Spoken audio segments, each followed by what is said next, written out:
السلام علیکم دوستو، کیسے ہیں آپ سب؟ میں زبینہ فیاض ایک بار پھر آپ کے ساتھ میں شروع کر رہی ہوں دیباچہ بائے نگاہ راحل پارٹ 19۔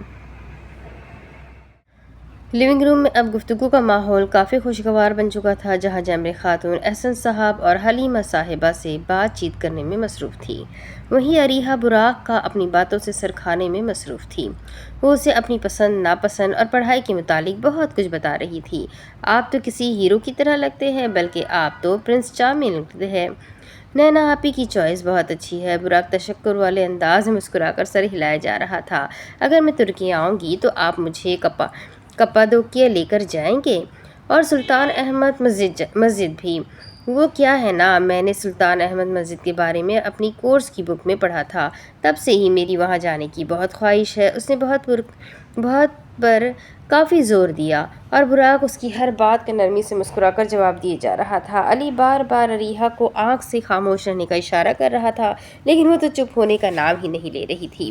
اب کی بار اس نے پھر سے کچھ کہنے کے لیے لب کھولے تو حلیمہ صاحبہ نے سختی سے اسے گھور کر دیکھا۔ وہ ایک دم خاموش ہوئی۔ جمر خاتون نے یہ بات نوٹ کر لی۔ ارے کوئی بات نہیں، بچی ہے، اور بچے تو بولتے ہوئے ہی اچھے لگتے ہیں، انہوں نے بے حد نرم لہجے میں کہا تو عریہا ایک دم چہکی۔ آپ بالکل صحیح کہہ رہی ہیں آنٹی جی۔ اس نے حلیمہ صاحبہ کو ایک نظر دیکھا۔ میں نے تو سوچ لیا ہے کہ اب میں مزید بولا کروں گی، کیونکہ میں نے کہیں پڑھا ہے کہ بہت بولنے والا انسان ہمیشہ خوش رہتا ہے۔ اس نے کافی پراعتماد انداز میں اپنا فلسفہ سنایا۔ حلیمہ صاحبہ نے مسکرا کر اسے گھورا تو وہ کرسی کی پشت کے ساتھ ٹیک لگائے خاموش ہو گئی۔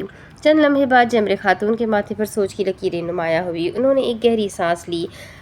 اب اگر آپ نے ہاں کر ہی دی ہے تو؟ حلیمہ صاحبہ اور احسن صاحب سے جمر خاتون نے نرمی سے کہتے ہوئے اپنے ہینڈ بیگ کو کھولا۔ ان کے چہرے پر مسکراہٹ مزید بڑھ گئی تھی۔ احسن صاحب اور حلیمہ صاحبہ نے ایک دوسرے کو سوالیہ نگاہوں سے دیکھا۔ انہوں نے اس میں سے ایک خوبصورت سی سرخ رنگ کی ڈبیا نکالی۔ ان دونوں نے ان کے ہاتھ میں موجود اس ڈبیا کو دیکھا تو انہیں سب سمجھ میں آ گیا۔ اس ڈبیا کو کھولتے ہی اس میں سے ایک نازک اور خوبصورت سی انگوٹھی آشکار ہوئی، جس پر ایک چھوٹا سا سلور کلر کا ڈائمنڈ جھلک رہا تھا۔ میں چاہتی ہوں کہ ہم ان کی منگنی کر دیں۔ ان کے چہرے پر ایک میٹھی سی مسکان رقص کر رہی تھی۔ ان دونوں نے یکدم ایک دوسرے کو حیرت اور ناسمجھی کے ملے جلے تاثرات کے ساتھ دیکھا۔ براق بھی جمر خاتون کے اس مطالبے پر ہکا بکا رہ گیا تھا۔ لیکن ہم ایسے کیسے کر دیں ان کی منگنی؟ ہم نے تو ابھی کوئی تیاریاں بھی نہیں کی ہے، احسن صاحب متفکر انداز میں کہنے لگے۔ ارے آپ ہی کیا سمجھ رہے ہیں؟ میں چاہتی ہوں کہ میں ابھی نینا کو یہ انگوٹھی پہنا دوں۔ یہ سب بالکل سادگی سے ہوگا۔ میں یہ اس لیے چاہتی ہوں کیونکہ میرے لیے بار بار پاکستان آنا بہت مشکل ہے۔ وہ انہیں اپنی بات سمجھانے لگی۔ میں چاہتی ہوں کہ اب جب میں پاکستان آؤں تو نینا کو اپنے ساتھ ہی لے کر جاؤں۔ انہوں نے اپنی بات مکمل کی۔ آنکھوں میں امید کی چمک جھلک رہی تھی۔ اچھا آپ رکیے، ہم بس 2 منٹ میں آئے، احسن صاحب نے سنجیدہ مگر نرم لہجے میں کہا۔ جمر خاتون نے مسکرا کر اس بات میں سر ہلا دیا، اور پھر وہ حلیمہ صاحبہ کے ساتھ لیونگ روم سے باہر نکلے۔ آپ نے مجھے تو اس بارے میں نہیں بتایا تھا۔ ان کے جانے کے فوراً بعد براق نے ایبرو سکیڑتے ہوئے کہا۔ کس بارے میں؟ انہوں نے انجان بنتے ہوئے پوچھا۔ آپ جانتی ہیں میں کس بارے میں؟ آپ کو یہ منگنی کی بات ابھی نہیں کرنی چاہیے تھی، اس نے اپنے الفاظ پر زور دیتے ہوئے کچھ پریشان کن انداز میں کہا۔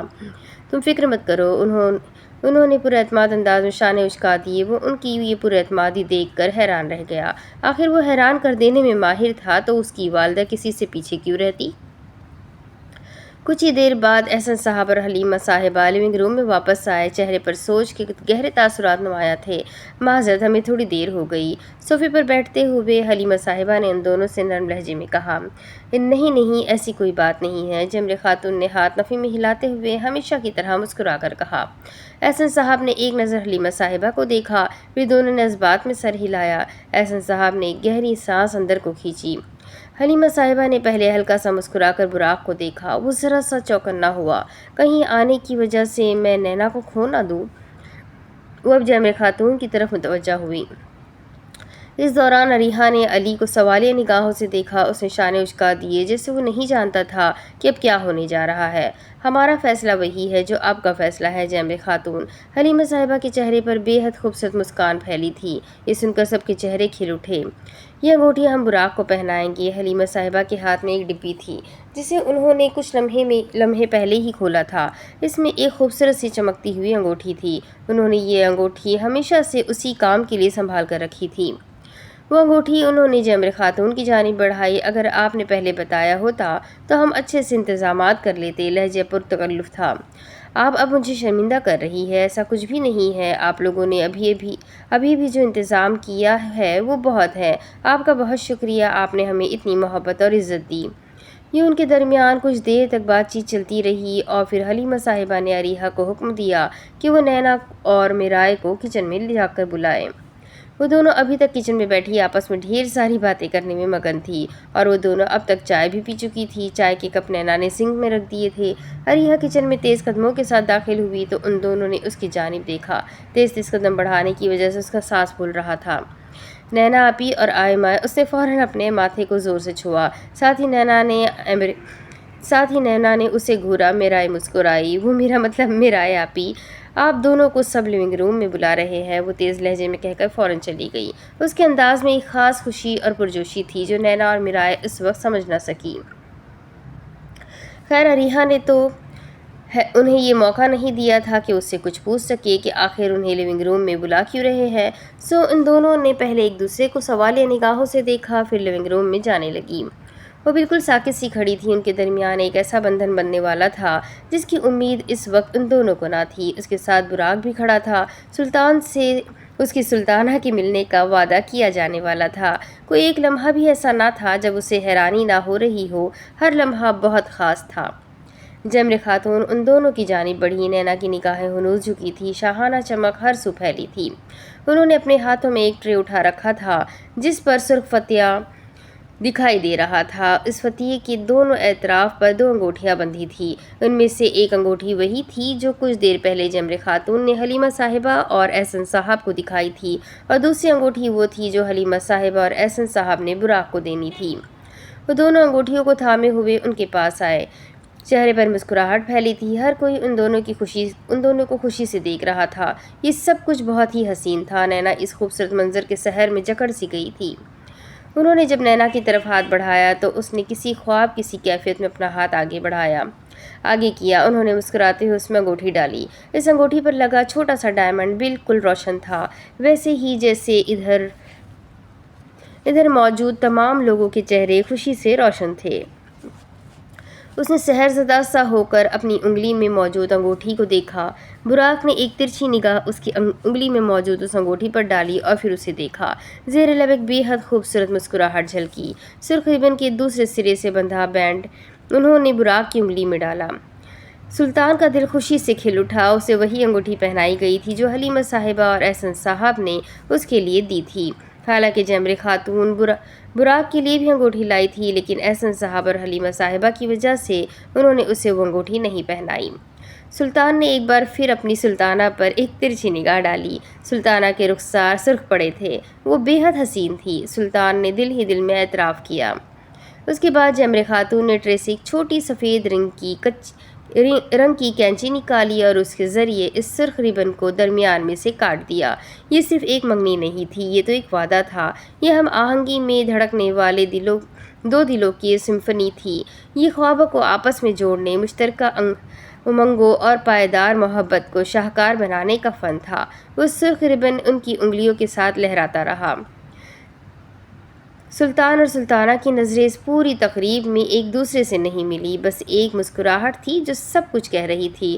حلیمہ صاحبہ نینا سے گلے مل رہی تھی۔ اس کے بعد عریحہ، میرائے اور جمر خاتون سے گلے ملی۔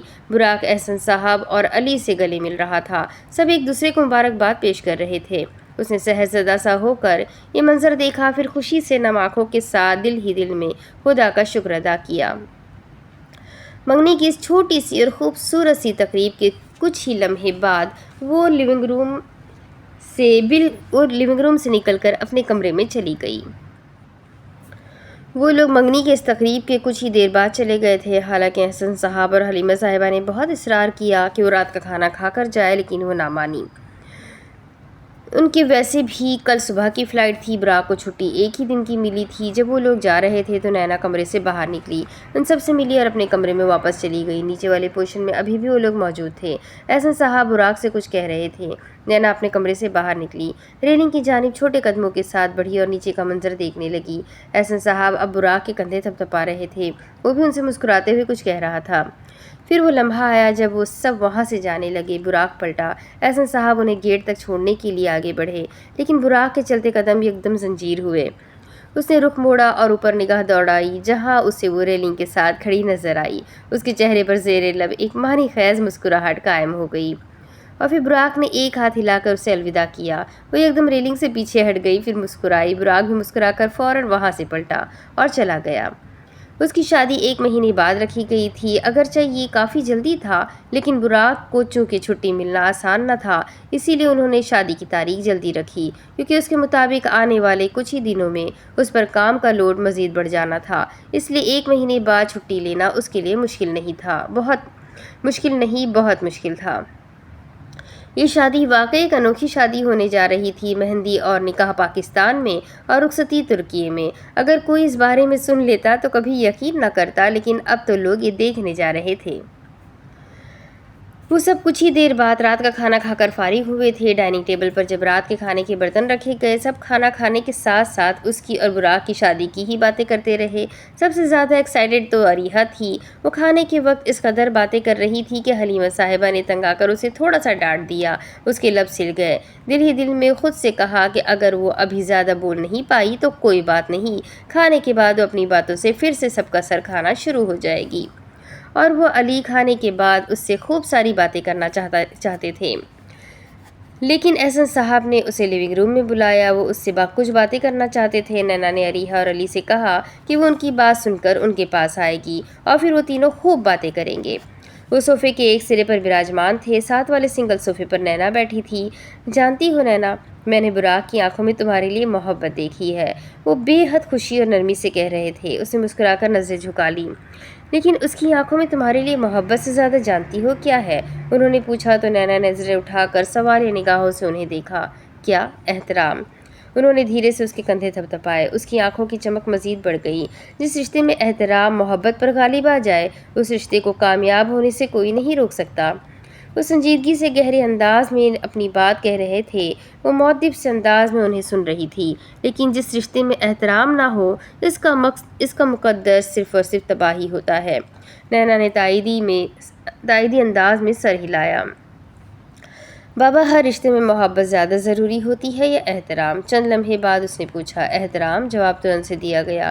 کسی بھی شخص کے لیے ایسے شخص کے ساتھ زندگی گزارنا بہت مشکل ہو جاتا ہے جو اس سے محبت تو کرتا ہو، لیکن اس کی عزت نہ کرے اور اسے ذلیل کرے۔ وہ ٹھہر ٹھہر کر کہہ رہے تھے تو وہ انہیں خاموشی سے سنے جا رہی تھی۔ جی، آپ نے صحیح کہا۔ مجھے ایسا لگتا ہے کہ جس رشتے میں انسان کو احترام نہ ملے، وہاں محبت کے جذبات کا موجود ہونا ناممکن ہے، کیونکہ محبت احترام پر انحصار کرتی ہے۔ احترام نہ رہے تو محبت بھی نہیں رہتی۔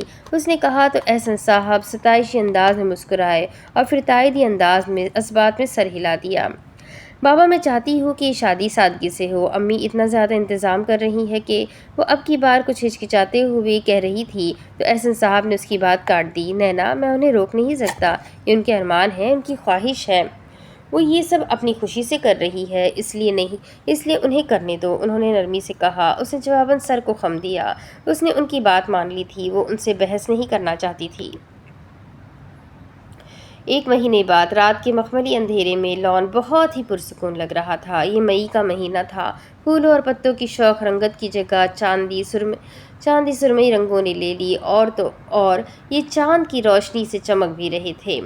گھاس جو کبھی ہری بھری تھی وہ سیاہ سائے میں کھوسی گئی تھی۔ شبنم کے قطرے پتوں پر ستاروں کی چاند کی روشنی کی وجہ سے کھل کر روشن ہو رہے تھے، جس سے ماحول کافی پرسکون اور آرام دہ محسوس ہو رہا تھا۔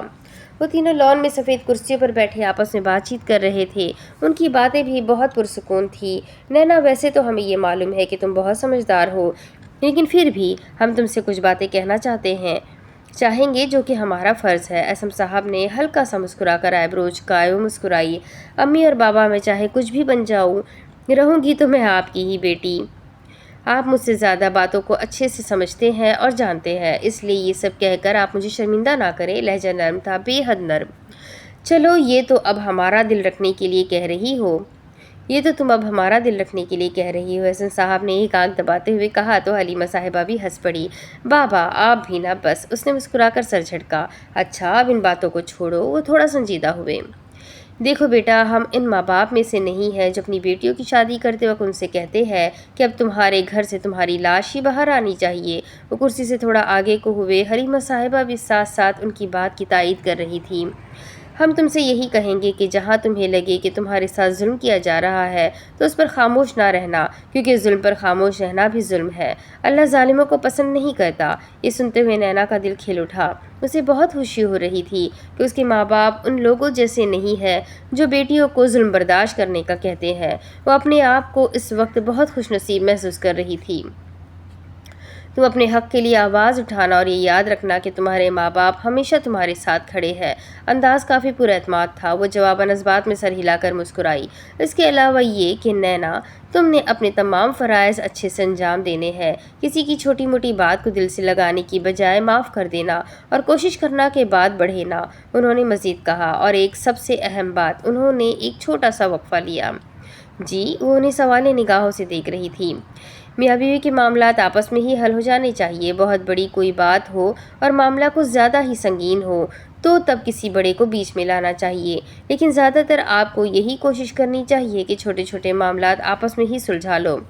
ان کا ایک ایک لفظ بالکل ٹھیک تھا، کیونکہ جب کوئی تیسرا آپ کے معاملات میں مداخلت کرنے لگ جائے تو یاد رکھنا آپ کا رشتہ خطرے میں پڑ جاتا ہے۔ ان کی باتیں نینا کو بہت پرسکون محسوس ہو رہی تھی۔ وہ ان سب باتوں سے واقف تھی، لیکن پھر بھی انہیں خاموشی سے اور احترام سے سن رہی تھی۔ میاں بیوی کے درمیان ایسا ہو ہی نہیں سکتا کہ کبھی بحث یا ناراضگی نہ ہو، مگر ان حالات میں بھی آپ نے ایک دوسرے کا احترام کرنا نہیں چھوڑنا۔ اب کی بار حلیمہ صاحبہ نے کہا۔ اس نے جواباً اس بات میں سر ہلا دیا۔ حلیمہ صاحبہ نے پیار سے اس کے سر پر ہاتھ پھیرا۔ اس خوبصورت اور سادگی سے سجے ہوئے بیڈ روم میں ہلکی ہوا کا جھونکا کھڑکی سے آتا ہوا سکون کی سرگوشیوں کے ساتھ رقص کر رہا تھا۔ رات کی تاریکی ہر سو پھیلی تھی، لیکن اس میں ٹھنڈی ہوا کی لہریں بھی رقص کر رہی تھیں۔ وہ بیڈ کے ساتھ ٹیک لگائے بیٹھی تھی اور براق ان کے پاس بیٹھا ہوا تھا۔ انہوں نے صرف 2 دن بعد ہی پاکستان کے لیے روانہ ہو جانا تھا۔ میرائے بھی اب تک سوئی نہیں تھی، بلکہ وہ بھی کچھ دیر پہلے ان دونوں کے ساتھ ہی یہاں موجود تھی، لیکن پھر جمر خاتون نے اس سے کہا کہ براق سے اکیلے میں کچھ باتیں کرنا چاہتی ہے، اسی لیے وہ اپنے کمرے میں چلی گئی تاکہ جمر خاتون براق سے آرام سے بات کر سکے۔ براق میرے بیٹے، تم جانتے ہو نا اب تم ایک نئے رشتے میں بندھنے جا رہے ہو؟ انہوں نے نرمی سے اس کے سر پر ہاتھ پھیرا۔ براق نے جواباً اتنے ہی نرم لہجے میں مسکرا کر اس بات میں سر ہلا دیا۔ جب میں تمہارے بابا کی زندگی میں آئی تھی تو مجھے آج بھی یاد ہے کہ میں بہت زیادہ گھبرائی ہوئی تھی، اور صرف میں ہی نہیں، وہ بھی۔ وہ اپنی یادوں میں کھو سی گئی، آنکھیں ہلکی سی نم ہو گئی۔ ہم دونوں کو شروع میں اس بات کا خوف رہتا تھا کہ کہیں ہم اس تعلق کو خراب نہ کر دیں۔ ہماری شروعات میں آپس میں کئی بار بحث بھی ہوئی اور کئی بار ناراضگی بھی رہی، وہ بتا رہی تھی تو براق انہیں خاموشی سے سن رہا تھا۔ لیکن پھر وقت کے ساتھ ساتھ سب کچھ ٹھیک ہو گیا۔ جانتے ہو، میں نے میاں بیوی کے رشتے سے بہت کچھ سیکھا ہے۔ انہوں نے ذرا سے ایبرو جھکائے، آنکھیں ابھی بھی نم تھیں۔ اس لیے میں آج تمہیں کچھ نصیحتیں کروں گی جن کے مطابق عمل کرنا تمہاری زندگی میں خوشحالی لائے گا۔ اگر تمہارے بابا زندہ ہوتے تو وہ تمہیں یہ سب بتاتے، لیکن وہ نہیں ہے تو کیا ہوا، میں تو ہوں نا۔ آواز بھی کچھ بھرائی تھی۔ وہ سر کو خم دیتے ہوئے مسکرایا۔ تم جانتے ہو میاں بیوی کے رشتے کو کون سی چیز کمزور کرتی ہے؟ براق نے انہیں سوالیہ نگاہوں سے دیکھا۔ شک۔ انہوں نے اپنے سوال کا خود ہی جواب دیا۔ کبھی بھی شک کو اپنے رشتے کے درمیان نہ آنے دینا۔ لہجہ سنجیدہ تھا مگر بے حد نرم۔ کچھ لوگ کہتے ہیں کہ شوہر کا شک کرنا تباہی ہے اور بیوی کا شک کرنا بالکل عام سی بات ہے، لیکن جانتے ہو یہ لوگ غلط کہتے ہیں، کیونکہ شک نام ہی تباہی کا ہے۔ پھر چاہے وہ شوہر کرے یا بیوی، اس کا مقدر تباہی ہی ہوتا ہے۔ ساتھ ساتھ وہ براق کے سنہرے بال پیار سے سہلا رہی تھی۔ اس لیے براق کبھی بھی نینا پر شک مت کرنا۔ اگر اس سے یہ غلطی ہو جائے تو اسے پیار سے سمجھانا۔ انہوں نے اس کے گال تھپ تھپائے۔ وہ فوج کا کمانڈر ان چیف تھا، لیکن ماں کے لیے تو اس کی اولاد سے محبت ہمیشہ ایک جیسی ہی رہتی ہے۔ اس کے ساتھ کبھی ناانصافی نہ کرنا اور نہ ہی کبھی اس کا دل دکھانا۔ وہ تمہارے لیے اپنا گھر چھوڑ کر آ رہی ہے، اس کی قدر کرنا۔ انہوں نے اپنے ہر لفظ پر زور دیا۔ خود سوچو، جس گھر میں آپ اپنا بچپن گزارتے ہو، جن لوگوں کے ساتھ آپ نے اتنا وقت گزارا ہوتا ہے، انہیں صرف ایک شخص کے لیے چھوڑ دینا بہت بڑی قربانی ہوتی ہے، جسے زیادہ تر لوگ بالکل اہمیت ہی نہیں دیتے۔ براق نے ان کی ہر بات سے اتفاق کیا۔ سلطانہ اپنے والدین کی نصیحتیں بے حد مؤدب انداز میں سن رہی تھی۔ ابھی تم جس گھر میں جا رہی ہو اس کے مالی حالات ماشاءاللہ سے کافی اچھے ہیں، اللہ سے دعا ہے کہ وہ اس گھر کو مزید نوازے۔ وہ نرمی سے مسکرا رہی تھی۔ لیکن بیٹا، حالات ہمیشہ ایک جیسے نہیں رہتے، اللہ نہ کرے کہ کبھی کوئی مشکل آئے تو اس پر ناشکری کر کے اپنے گھر کا سکون خراب مت کرنا۔ حلیمہ صاحبہ نے دھیرے سے ہاتھ نفی میں ہلاتے ہوئے کہا۔ اس نے ایک بار پھر سر کو خم دیا۔ یاد رکھنا، روٹی کا ذائقہ آپ کو روٹی کھانے کے کچھ ہی دیر بعد بھول بھی جاتا ہے، لیکن رویے کبھی نہیں بھولتے۔ احسن صاحب کی بات میں سچائی تھی۔ کبھی بھی اپنا رویہ مت خراب ہونے دینا۔ اور پھر انہوں نے نرمی سے اس کے سر پر ہاتھ پھیرا۔ سلطان اپنی والدہ کی نصیحتیں مؤدب انداز میں سن رہا تھا۔ اس کے علاوہ کبھی بھی نینا کو خود سے خوف نہ کھانے دینا۔ اس بات کو سن کر براق کچھ سمجھ نہ سکا۔ کیا مطلب؟ اس نے فوراً پوچھا۔ مطلب یہ کہ اس کے اوپر اپنا رعب اتنا مت ڈالنا کہ وہ تم سے خوف کھانے لگے، وہ تم سے اپنی بات کھل کر نہ کر سکے۔ انہوں نے اسے اپنی بات سمجھائی۔ اپنا ماحول فرینک رکھنا، لہجے میں محبت، خلوص، نرمی، ہر مثبت تاثر شامل تھا۔ ہر رشتے میں سپیس بھی ضروری ہوتی ہے۔ جس رشتے میں ایک دوسرے کو سپیس نہیں دی جاتی نا، اس میں آپ کا دم گھٹنے لگ جاتا ہے۔ سپیس ہر رشتے کو کامیاب کرتی ہے۔ انہوں نے اپنی بات کا اختتام کیا، پھر نرمی سے براق کے ماتھے کو چوما۔ میری یہ نصیحتیں یاد رکھنا براق۔ آنکھیں بے حد نم ہو چکی تھی۔ وہ یقیناً یامان بے کو بہت یاد کر رہی تھی۔ آپ فکر مت کریں آنے، میں آپ کی کوئی نصیحت کبھی نہیں بھولوں گا، اس نے پورا اعتماد انداز میں کہا اور پھر ان کا ہاتھ نرمی سے سہلایا۔ تاریخ تھی 18 مئی 2022۔ اسلام آباد کے نرم ابرآلود آسمان کے نیچے فیصل مسجد گہرے پہاڑوں کے پس منظر میں کافی دلکش لگ رہی تھی۔ ارد گرد خوشحالی کی فضا قائم تھی۔ آسمان سرمئی اور سفید لہروں سے رنگا ہوا تھا۔ چلتی ہوئی ہوا کی رفتار نہ زیادہ تیز تھی اور نہ ہی زیادہ ہلکی، بس یوں کہہ لو کہ وہ کافی پرسکون تھی۔ اس میں موجود نم زمین اور درختوں کے پتوں کی خوشبو اسے مزید پرسکون بنا رہی تھی۔ دو روحوں کا مقدس ملاپ ہونے جا رہا تھا۔ شاہ فیصل مسجد کا سفید رنگ آج آسمان کے رنگ کے بالکل خلاف تھا۔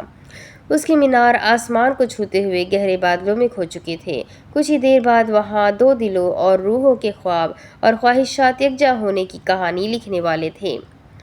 سلطان اور سلطانہ کے ہمیشہ کے لیے ایک ہونے کا دن آ چکا تھا۔ وہاں ایک دوسرے پر اعتماد کی پناہ گاہ قائم ہونے والی تھی۔ ایک بڑی کار رکی تو اس میں سے سب آہستگی سے باہر نکلے۔ سب کی آنکھوں میں آج ایک خاص چمک اور خوشی تھی۔ اس کار کے پیچھے 3-4 اور گاڑیاں بھی رکیں۔ وہاں کئی لوگ پہلے سے ان کا استقبال کرنے کے لیے موجود تھے۔ ایک وعدہ پورا ہونے جا رہا تھا۔ وہ بھی کار سے باہر نکلی، سیاہ آنکھیں روشن تھی۔ وہ ایک باریک بینی کے ساتھ تیار کیے گئے ایک سرخ رنگ کے روشن لباس میں ملبوس تھی، جس میں پیچیدہ کڑھائی اور چمکتی ہوئی سیکوینس مزین تھی۔ اس لباس کی گہری سرخ رنگت محبت، خوشحالی اور ایک نئے باب کی شروعات کی علامت تھی۔ اس کے ساتھ ساتھ یہ لباس وابستگی کے سفر کو بھی ظاہر کر رہا تھا۔ اس لباس پر اوڑھے سنہرے نفیس خوبصورت اور نازک زیورات سلطانہ کی شاہی شان و شوکت کو ظاہر کر رہے تھے۔ وہ اسے لے کر شاہ فیصل مسجد میں داخل ہوئے۔ اس نے اپنے بالوں کو سرخ رنگ کے اسکارف سے ڈھکا ہوا تھا۔ اس اسکارف کا رنگ اس کے لباس سے کافی گہرا تھا اور اس پر کسی قسم کے نقش و نگار نہیں بنے تھے۔ وہ بالکل سادہ سا تھا لیکن انتہائی نفیس اور خوبصورت۔ شاہ فیصل مسجد میں داخل ہونے کے بعد وہ اب سے اسے بالائی منزل پر لے کر جا رہے تھے۔ اس اسکارف کے اوپر اس نے ایک لمبا سرخ رنگ کا دوپٹہ اوڑھا ہوا تھا، جس کا رنگ اتنا ہی گہرا اور پرجوش تھا جتنا اس کے لباس کا۔ اس دوپٹے کے ارد گرد سنہرے رنگ کے موتی سجے ہوئے تھے جو کہ خوب روشن ہو رہے تھے۔ سیڑھیاں سرخ نفیس اور خوبصورت قالین سے ڈھکی ہوئی تھی۔ اس کے ساتھ کافی لوگ موجود تھے جس میں اس کے ماں باپ، بہن بھائی، رشتہ دار اور دوست سب شامل تھے۔ وہ دونوں زندگی کے طوفان کا ایک ساتھ مقابلہ کرنے کے لیے ایک ہونے والے تھے۔ احسن صاحب، علی اور ان کے ساتھ ساتھ جتنے مرد حضرات تھے وہ بالائی منزل پر نہیں گئے، کیونکہ بالائی منزل عورتوں کے لیے تھی جبکہ اس سے نیچے والی منزل مرد حضرات کے لیے تھی۔ ہر طرف ایک منفرد جوہر قائم تھا۔ وہ اسے لے کر بالائی منزل تک پہنچ گئے۔ بالائی حصے کا اندرونی حصہ ایک شاندار فن تعمیر کا منہ بولتا ثبوت تھا۔ اس میں ہر جانب ایک خاص روحانی سکون پھیلا تھا۔ یہ حصہ ایک حسین و جمیل فانوس سے سجایا گیا تھا۔ سنگ مرمر کے بلند و بالا ستون آسمان کو چھو رہے تھے۔ ان کے پیچھے نقش و نگار لازوال فنکاری کی داستانیں سنا رہے تھے، اور ابھی اس مسجد میں ایک اور داستان لکھی جانے والی تھی، سلطان اور سلطانہ کے ایک ہونے کی داستان۔ سیڑھیوں سے نیچے والی منزل مرد حضرات کے لیے تھی، بس کچھ ہی لمحے رہ گئے تھے سلطانہ اور سلطان کے ایک ہونے میں، وہاں وہ سب موجود تھے۔ کچھ ہی لمحے بعد ان دونوں کو کوئی جدا نہیں کر سکتا تھا۔ براق سے سب ہنسی خوشی مل رہے تھے، اس کے ساتھ زیادہ لوگ نہیں آئے تھے کیونکہ ان سب نے نینا کا استقبال استنبول میں کرنا تھا۔ جمر خاتون کے ساتھ ویسے ان کی چند سہیلیاں آئی تھیں اور اسی کے ساتھ میرائے کی بھی کچھ دوستیں آئی تھیں۔ ایمرے چچا بھی وہاں موجود تھے، آخر وہ براق کے چچا تھے، اب ان کا اس اہم وقت میں ان کے ساتھ ہونا ضروری تھا، بلکہ یہ تو ان کا فرض بھی تھا۔ وہ کچھ ہی لمحے بعد اپنی فتح کی خوشی منانے والا تھا۔ سلطان کے چہرے پر آج خوشی اور فتح کے تاثرات خوب واضح تھے۔ وہ سیاہ رنگ کی شیروانی سوٹ میں ملبوس تھا، سیاہ رنگ رات کے گہرے رنگوں کی عکاسی کر رہا تھا۔ سنہری کڑھائی سے مزین وہ سیاہ شیروانی روشنیوں کی نرم چمک کے نیچے جھلک رہی تھی۔ اب اسے تو پاکستان کے کلچر کے بارے میں علم نہیں تھا، تو یہ شیروانی اس نے احسن صاحب کے ساتھ جا کر لی تھی۔ شاید ایسا کبھی کسی نے نہیں سنا تھا کہ دلہن کا باپ دلہے کو جا کر بتائے کہ اسے شادی پر کیا پہننا ہے، مگر یہ شادی تھی بھی تو سلطان اور سلطانہ کی، جس میں ہر کام انوکھا ہی ہونا تھا۔ اس پر وہ شیروانی اس قدر سج رہی تھی کہ اسے ہر کوئی دیکھ کر یہی کہتا کہ وہ لباس اسی کے لیے بنا ہے، لیکن اسے کسی اور سے کچھ نہیں سننا تھا، اسے تو بس ایک ہی شخص سے سب کچھ سننا تھا، پھر چاہے وہ اس کے حق میں کہے یا نہ کہے، اسے بس اس کی آواز سننی تھی۔ اب وہ اہم مرحلہ آ چکا تھا، ایک نئی شروعات کا آغاز ہو چکا تھا، جو پھول کی نازک پنکھڑیوں کی طرح کھل رہا تھا، جو اس پاکیزہ بندھن کی خوبصورتی کو ظاہر کر رہا تھا۔ ایجاب و قبول کا مرحلہ مکمل ہوا۔ پاک سرزمین کی سلطانہ سلاطین کے وطن کے سلطان کی سلطانہ بن چکی تھی۔ دو اجنبی روحیں گہرے تعلق میں آپس میں جڑ گئی تھی، ان کے خواب، خواہشات اور وعدے اب ایک ہو چکے تھے۔ وہ دونوں نکاح کے بندھن میں ایک دوسرے کے ساتھ جڑ گئے تھے، کوئی بھی شخص انہیں اب چاہ کر بھی الگ نہیں کر سکتا تھا۔ 2 دن بعد ترکی، استنبول۔ شام کے سائے گہرے ہو رہے تھے، بے حد گہرے۔ آج اس کی رخصتی تھی، لیکن اس کا دل آج کافی اداس تھا۔ اپنے گھر کو چھوڑ دینے کی اداسی تو ہوتی ہی ہے، لیکن اس کی اداسی کی صرف ایک یہ وجہ نہیں تھی، وہ اداس تھی کیونکہ جب سے ان کا نکاح ہوا تھا براق نے اس سے ایک بار بھی بات نہ کی۔ وہ دونوں نکاح کے بعد ایک دوسرے سے ملے بھی تھے، لیکن سلطان نے اپنی سلطانہ سے ایک لفظ بھی نہ کہا۔ اس کی خاموشی اسے اندر ہی اندر کھائے جا رہی تھی۔ کیا میں نے کوئی غلط فیصلہ تو نہیں کر لیا؟ یہ خیال اس کے دل اور دماغ میں بار بار لہرا رہا تھا۔ وہ بار بار اپنے آپ کو تسلیاں دیتی کہ ایسا کچھ نہیں ہے، لیکن پھر بھی اس کا دل بے چین رہتا۔ آخر براق کو ہوا کیا ہے؟ کیا وہ مجھ سے ناراض ہے؟ لیکن کیوں؟ اسے کچھ سمجھ میں نہیں آ رہا تھا۔ وہ مضطرب سے انداز میں دونوں ہاتھوں کی انگلیاں مروڑ رہی تھی۔ وہ پارلر میں موجود تھی اور اب بیوٹیشن اس کا میک اپ کر کے اس کا اسکارف سیٹ کر رہی تھی۔ سلطانہ ایک سفید رنگ کے ویڈنگ گاؤن ملبوس تھی جو کسی پریوں کے شاہکار سے کم نہیں تھا۔ اس ایتھریل وائٹ کلر نے اسے حقیقی طور پر ایک پری میں بدل دیا تھا۔ وہ گاؤن اس کے قدموں تک لہرا رہا تھا۔ گاؤن کی بیلٹ سفید چمکتے ہوئے موتیوں سے بنی تھی۔ بیوٹیشن اس کا اسکارف سیٹ کر چکی تھی۔ اس کا اسکارف بھی سفید رنگ کا ہی تھا، جو کہ اس کے لباس کی نسبت سادہ سا تھا۔ حسن کا شاہکار بن گئی تھی وہ آج۔ اس کے گلابی ہونٹوں پر لگی گلابی لپسٹک، آئی لائنر اور کاجل سے لبریز آنکھیں اس کے حسن کی صاف گواہی دیتی۔ میک اپ ڈارک نہیں تھا، وہ لائٹ میک اپ ہی پسند کرتی تھی۔ بیوٹیشن نے تو کہا تھا کہ میک اپ تھوڑا ڈارک کروا لے، لیکن وہ بالکل نہ مانی۔ چند لمحے بعد بیوٹیشن نے حلیمہ صاحبہ اور عریحہ کو اندر کمرے میں بلا لیا، جہاں وہ نینا کو تیار کر رہی تھی۔ وہ اس آرام دہ صوفے سے اٹھی۔ اس نے پاؤں میں سفید ہائی ہیلز پہنی ہوئی تھی۔ ماشاءاللہ ماشاءاللہ، بہت پیاری لگ رہی ہو تم۔ اللہ تمہیں نظر بد سے بچائے۔ حلیمہ صاحبہ نے نرمی سے اسے گلے لگایا۔ آنکھیں ان دونوں کی نم تھی۔ عریحہ، جس کے بال کھلے تھے، وہ میرون کلر کی روشن لمبی فراک میں ملبوس تھی، وہ بھی نینا کے ساتھ جا لپکی۔ میں آپ کو بہت مس کروں گی آپی، اس کی آواز بھر آئی تھی۔ نینا نے اس کے کندھے پیار سے تھپتھپایا۔ عریحہ کی آنکھوں میں مزید نمی بڑھ گئی۔ اس کے دل کو کچھ ہوا اور اس نے اسے گلے لگا لیا۔ اگر تم اس طرح سے کرو گی تو میں بھی رو دوں گی۔ اب کی بار نینا کی آواز ہی بھر آئی تھی، ارے یہ موقع رونے دھونے کا نہیں ہے، چلو اریحا ہٹو، شاباش، مجھے اب یہ رونا دھونا نہیں دیکھنا، یہ موقع خوشی کا ہے، اور تم تو بہت خوش ہو رہی تھی نا کہ نینا کا کمرہ اب تمہیں مل جائے گا۔ حلیمہ صاحبہ نے مصنوعی سختی سے اس سے کہا، اور پھر ان کی آنکھوں میں نمی بھی مزید بڑھ گئی۔ انہوں نے انگلی کے پورے سے ایک آنکھ ہلکی سی صاف کی اور پھر مسکرا کر سر جھٹکا۔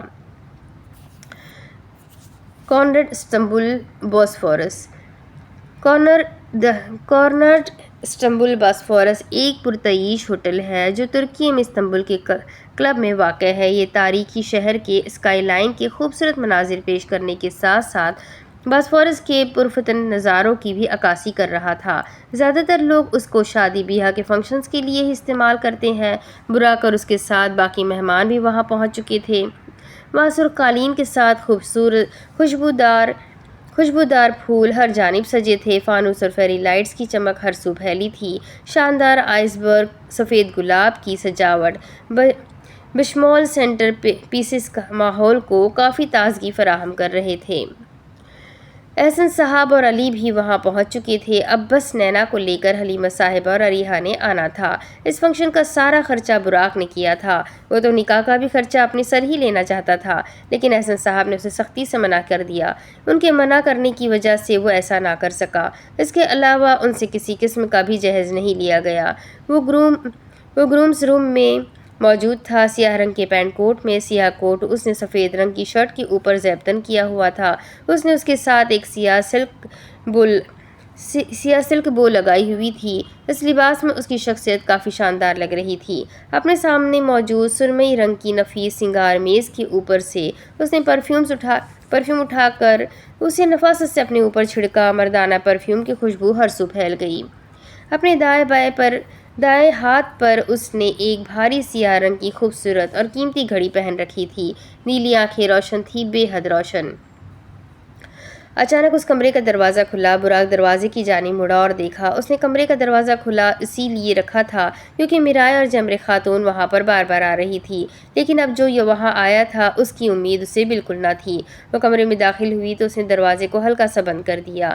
اس کی اسٹریکنگ والے بال آج ایک بن میں بندھے تھے جس کی ایک گھنگریلی سی لٹ اس کی تھوڑی کو چھو رہی تھی۔ وہ بغیر آستینوں والے ہلکے جامنی رنگ کے گاؤن میں ملبوس تھی۔